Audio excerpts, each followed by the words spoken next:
Bonjour à tous et bienvenue dans cette nouvelle vidéo qui va nous permettre de choisir les meilleurs marchés pour gagner en tant que particulier. Donc aujourd'hui nous allons analyser le Forex, une matière première et le marché action. C'est les plus gros marchés. Donc avant toute chose, étude des résultats des investisseurs particuliers sur le trading de CFD et de Forex en France. Donc étude AMF. Donc 9 clients sur 10 sont perdants sur le Forex. Donc ça, il fallait le préciser avant toute chose. Donc on voit beaucoup de publicités sur YouTube, sur d'autres sites, sur le Forex. Qui nous explique qu'avec 10 euros, on peut devenir millionnaire. Mais en fait, c'est beaucoup plus compliqué que cela. Donc je vais vous le montrer, vous le prouver tout de suite. Donc on est sur le site TradingView. On va analyser dans un premier temps le Forex. Donc là c'est le marché euro-dollar, euro-USD. Et là nous sommes chaque chandelier est égal à un mois de cotation pour analyser vraiment sur du long terme. Donc là on voit que on a 1er avril 1986, la première barre à ce jour, mai 2021. Donc on peut voir que sur le marché du Forex, on va avoir d'abord une phase de hausse.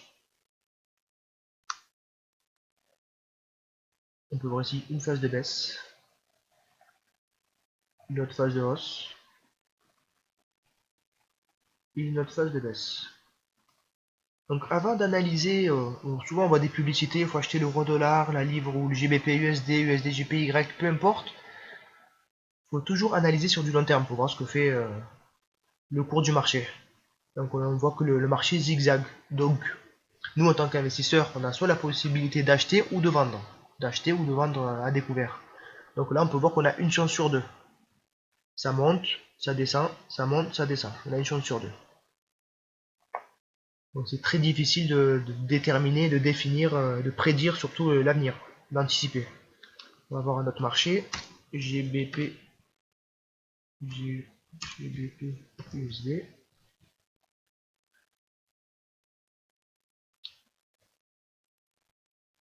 C'est toujours pareil, une phase de hausse, une phase de baisse, une phase de hausse et une phase de baisse. Là c'est toujours pareil, il a toujours une chance sur deux. On va en faire une dernière, GBP, GPY. C'est toujours pareil. On va voir une phase de baisse, une phase de hausse, phase de baisse, une phase de hausse, une phase de baisse, une phase de hausse, et là nous avons une phase de baisse. Donc c'est très compliqué d'anticiper les marchés. On a une chance sur deux, clairement. Donc ensuite on va passer par une matière première, on va prendre le gold. XAU USD. XAU USD.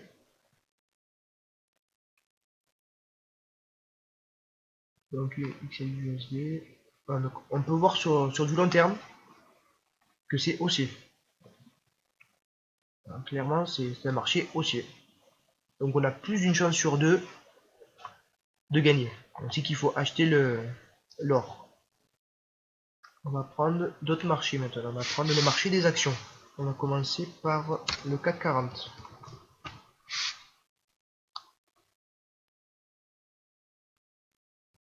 Donc le CAC 40, aussi à long terme, c'est haussier. Bon, c'est haussier, mais on peut voir les deux crises, 2000 et 2008. Une crise ici, la seconde crise ici. Mais on peut voir que aussi, si on avait acheté au plus haut de la crise, on peut voir qu'aujourd'hui nous sommes à 6323 points. Au haut de la crise, on était à 6700. On voit qu'au bout de 20 ans, le marché n'a pas repris le plus haut de sa crise. Donc c'est un marché très mou quand même. Même s'il est haussier depuis 1988, forcément, c'est un marché très mou. C'est pas le meilleur marché pour acheter des actions et faire des plus-values.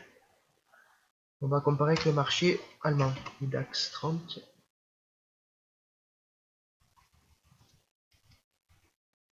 DAX Index. Donc, toujours pareil, on voit que c'est un marché haussier. C'est un bon marché, c'est pas le meilleur. Il y a aussi le marché des actions américains, on verra après.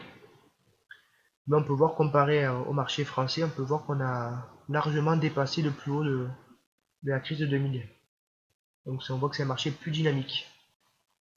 Pour finir, on va finir par le marché des actions. Pour moi, c'est le marché américain, le Nasdaq et le S&P, qui pour moi est le marché le plus simple pour les particuliers.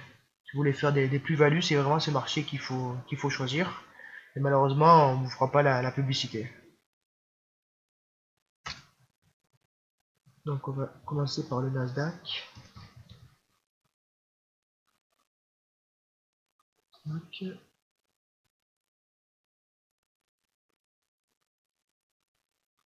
non,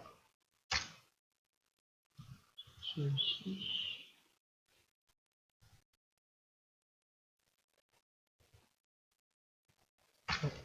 C'est le NDX.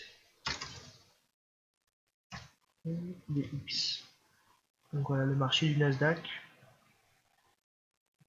Donc on peut voir que c'est un marché haussier. Donc on a plus d'une chance sur deux de gagner. Il faut acheter. Clairement. Il faut juste trouver les bons points d'entrée. Il faut réussir à reconnaître les cycles. Mais on voit que c'est un marché haussier. Là, il y a la crise de 2000, crise de 2008. On voit que ça a été rapidement. Ça fait des plus très rapidement. Mais on voit que voilà, la plus d'une chance sur deux de gagner. Il faut acheter. On va faire le dernier marché. SP500. Second marché américain. C'est la même chose. C'est un marché haussier. J'avais déjà fait la ligne. Voilà, c'est un marché aussi. Nous avons aussi la crise de 2000 et la crise de 2008. On voit que ça fait un plus haut très rapidement. On a plus d'une chance sur deux de gagner. Voilà, ça a été prouvé. Comparé au Forex. On va rapidement comparer avec le Forex. Donc le Forex ici. Euro USD. Et celui-ci.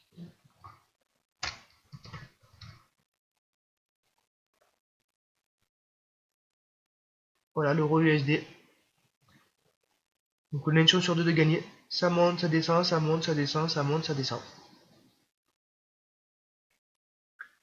Donc pour la prochaine vidéo, je vais vous apprendre à reconnaître les cycles de marché, parce qu'il y a des cycles concernant, je vais vous montrer. Il y a des cycles, ça ne monte pas à ligne droite, ça aurait été trop facile de gagner rapidement. Il y a des cycles, ça monte, ça stabilise, ça monte, ça stabilise. Je ferai une nouvelle vidéo pour vous expliquer tout cela. Merci à tous et à bientôt. Et n'hésitez pas de liker ma vidéo et abonnez-vous.